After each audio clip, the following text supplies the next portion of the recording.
हरियाणा को नए डीजीपी मिल चुके हैं। आईपीएस ऑफिसर जो है अजय सिंघल, जो 1992 बैच के आईपीएस ऑफिसर हैं, उनको हरियाणा का डीजीपी नियुक्त कर दिया गया है। हालांकि आज ही ओपी सिंह को जो है विदायगी दी गई है, यानी उनकी रिटायरमेंट हो चुकी है।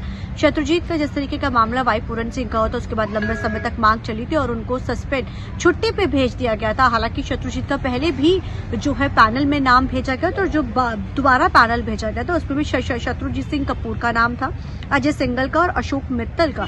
ये तीनों आईपीएस ऑफिसर्स के नाम गए थे, लेकिन मोहर जो है लगाई गई है वो अजय सिंघल के ऊपर लगाई गई है। 1992 बैच के आईपीएस ऑफिसर हैं। अब वो हरियाणा के नए डीजीपी के रूप में उनको कार्यभार जो अब वो संभालेंगे। अभी आज नोटिफिकेशन जो है वो जारी कर दिया गया है।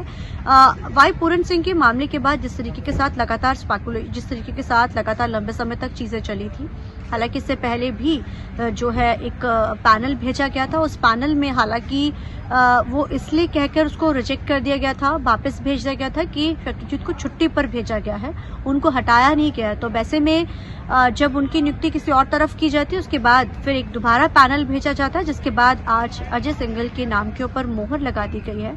अब हरियाणा के नए डीजीपी जो है अजय सिंघल होंगे। 1992 बैच के वो आईपीएस ऑफिसर है। और क्योंकि विपक्षी पार्टियां लगातार बहुत सारी चीजों को लेकर सरकार को घेरती रहती है, लेकिन जब ओपी सिंह का हाल कार्यभार लंबा नहीं था, कुछ महीनों का कार्यभार था, लेकिन जिस तरीके के साथ उन्होंने कई तरीके के जो ऑपरेशंस हरियाणा में उनकी तरफ से चलाए गए थे और इन ऑपरेशंस के चलते पिछले लंबे समय से ओपी सिंह चर्चाओं में रहे थे, चाहे वो थार को लेकर उनका दिया गया बयान हो।